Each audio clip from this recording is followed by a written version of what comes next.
High বন্ধুরা, তো আজকে আমাদের অফিসের সব কলিগরা মিলে পিকনিকের অ্যারেঞ্জমেন্ট করেছে। তো পিকনিকের কিছু মুহূর্ত চলো তোমার সাথে শেয়ার করি, কি হচ্ছে না হচ্ছে। চলো দেখতে থাকো। এই যে আমাদের রাঁধুনি পূর্ণদা, তো পূর্ণদার মধ্যে শুনি আজকে মেনু কি কি আছে। কি কি আছে মেনু বলো। আজকে ডাল আছে, হ্যাঁ, আলু পোস্ত আছে, আচ্ছা। বেগুনি আছে, বেশ। তারপরে পনিরের তরকারি আছে, বাহ, খাসি মাংস আছে, অনেক কিছু হয়েছে সব। বেগুনি, চাটনি আছে, চাটনি, চাটনি পাঁপড়, এই যে আমাদের কিসমতদা।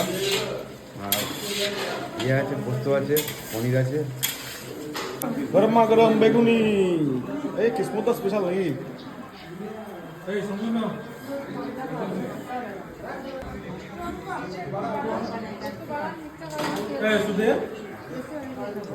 সিঁড়িতে বসে পড়েছি, সবাই নিচে বসে খাচ্ছে। আমি সিঁড়িতে। মাংস কষানো হয়ে গেল।